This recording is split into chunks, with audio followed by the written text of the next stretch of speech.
کیا آپ نے کبھی سوچا ہے کہ اللہ نے نماز فجر کا وقت صبح سورج نکلنے سے پہلے تک کیوں مقرر کیا ہے؟ کیوں اللہ پاک چاہتا ہے کہ تمام مسلمان نماز فجر سے پہلے اٹھیں اور سورج نکلنے سے پہلے پہلے اپنے بستروں کو چھوڑ دیں؟ جو لوگ مسلسل ایک سال فجر کے وقت بھی سوئے رہتے ہیں، ان کے جسموں میں کون سی بڑی تبدیلی آ جاتی ہے؟ ان سوالات کے جوابات جاننے سے پہلے ہمارے لیے یہ جاننا ضروری ہے کہ فجر کی نماز ہم پر کب اور کیسے فرض ہوئی، ان 5 نمازوں میں فجر کیوں شامل کی گئی۔ پیارے دوستو، ہمارے سب کے آقا ساقی محشر تاجدار کائنات حضرت محمد صلی اللہ علیہ وآلہ وسلم اپنے بستر پر حضرت ام ہانی کے گھر سو رہے تھے کہ اللہ کریم کے حکم کے مطابق حضرت جبرائیل علیہ الصلوۃ والسلام تشریف لائے اور رسول اللہ کو پیغام دیا کہ اللہ نے آپ کو بلایا ہے۔ واقعہ مختصر کرتے ہیں کہ آپ حضرت جبرائیل کے ساتھ آسمانوں پر تشریف لے گئے۔ وہاں آپ نے جنت اور دوزخ کا نظارہ کیا اور فرشتوں کو اللہ کی عبادت کرتے ہوئے بھی دیکھا۔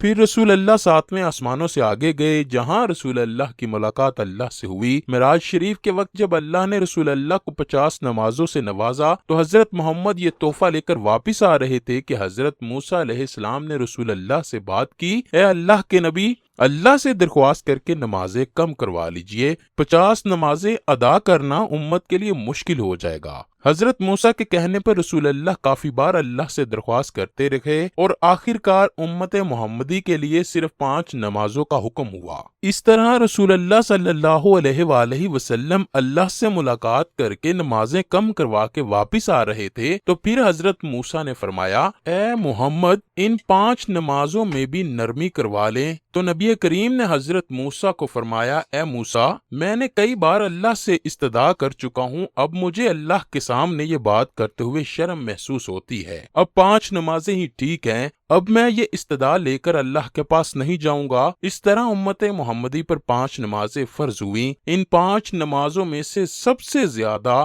نماز فجر ادا کرنا مشکل ہے، کیونکہ اس وقت انسان نیند میں ہوتا ہے، اس کے لیے اس وقت اٹھنا بہت ہی مشکل ہوتا ہے۔ جس قدر وہ نماز صبح کے وقت اپنے گرم بستر سے ادا کرنا مشکل ہے، اسی قدر اس کی فضیلت بھی سب سے زیادہ رکھی گئی ہے۔ اگر آپ کو اس کی فضیلت کے بارے میں علم ہو جائے تو آپ کبھی بھی ساری زندگی فجر کی نماز نہیں چھوڑیں گے۔ اللہ نے سب سے اہم اور افضل نماز فجر کو قرار دیا ہے، یہی وجہ ہے کہ اللہ پاک نماز فجر کی قسم بھی کھاتا ہے۔ قرآن کریم میں فرمایا جاتا ہے، قسم ہے فجر کی اور 10 راتوں کی، جفت اور طاق کی اور رات کی جب وہ چلنے لگے، یقیناً ان میں عقل مندوں کے لیے بڑی قسم ہے۔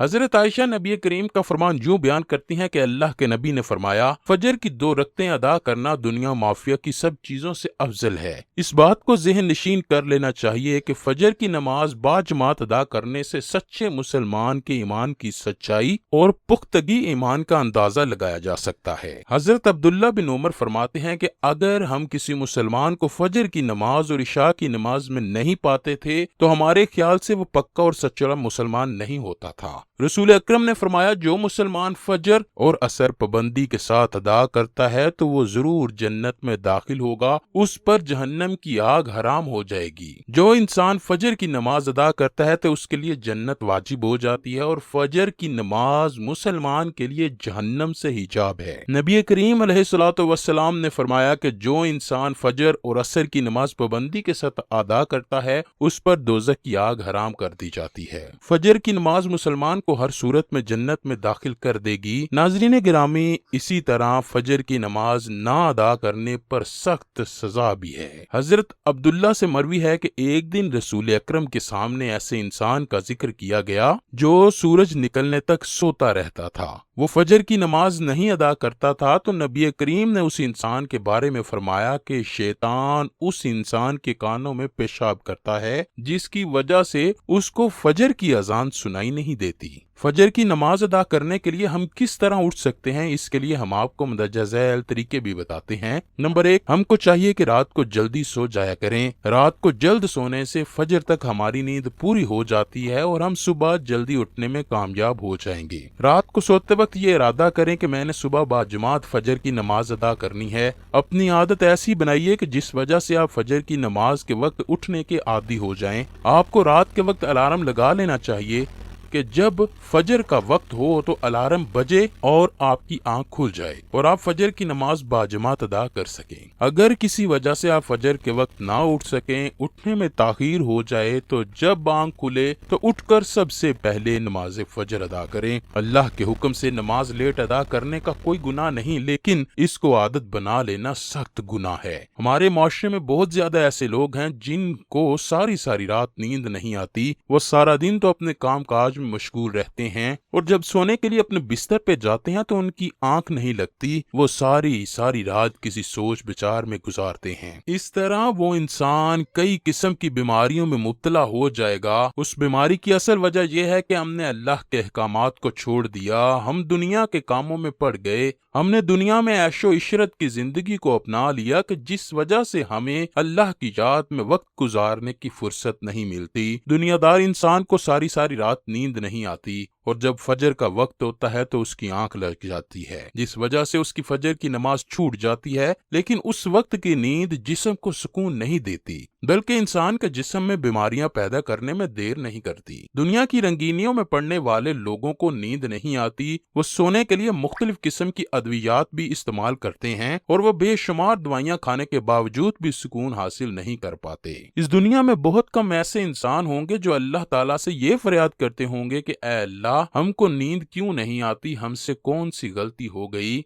जो लोग अक्लमंद होते हैं वो सुबह सवेरे फजर से पहले उठते हैं, अल्लाह को याद करके अपने अपने कामों में मशगूल हो जाते हैं। ये बात याद रखिए कि जो लोग फजर की अजान सुनकर नमाज पढ़ने के लिए मस्जिद जाते हैं और नमाज अदा करते हैं, कुरान करीम की तिलावत करते हैं, उनको कभी बेख्वाबी की शिकायत नहीं होगी। उनका सारा दिन खुशी खुशी से गुजर जाएगा। उनके जिस्म को थकावट और सुस्ती महसूस नहीं होगी। रसूल अल्लाह सल्लल्लाहु अलैहि वसल्लम ने फरमाया, अल्लाह ताला के हुक्म के मुताबिक फरिश्ते सुबह शाम अपनी अपनी ड्यूटी पर मामूर किए गए हैं। उन फरिश्तों की ड्यूटी फजर और असर के वक्त तब्दील होती है। जो फरिश्ते फजर के वक्त आते हैं वो असर के वक्त चले जाते हैं। जो फरिश्ते असर के वक्त आते हैं वो फजर के वक्त चले जाते हैं। अल्लाह पाक खूब जानने वाला और रहम करने वाला है। जब फरिश्तों की ड्यूटी तब्दील होती है तो अल्लाह पाक फरिश्तों से दरियाफ्त करता है कि मेरे बंदे जमीन पर क्या कर रहे हैं। वो फरिश्ते जवाब देते हैं, कहते हैं कि ऐ अल्लाह, हमने फलां बंदे को जब छोड़ा वो फजर की नमाज अदा कर रहा था, और जब फलां बंदे के पास गए तो वो असर की नमाज में मसरूफ था। फजर और असर के बाद सोने से मना करने की एक बहुत बड़ी वजह ये बयान की गई है कि साइंसदान कहते हैं सूरज तलू होने और गरूब होते वक्त सोना नहीं चाहिए, क्योंकि फजर के वक्त ऑक्सीजन बेशुमार होती है जो आपको तंदुरुस्त और तवाना रखने में मदद देती है। जो लोग उस वक्त सो जाते हैं तो वो उस ऑक्सीजन को हासिल करने से महरूम रहते हैं। असर के बाद इसलिए नहीं सोना चाहिए कि उस वक्त ऑक्सीजन की बेहद कमी होती है। जो उस वक्त सो जाता है उसके सर में दर्द शुरू हो जाता है, उसका जिस्म थकावट से भरपूर जाता है।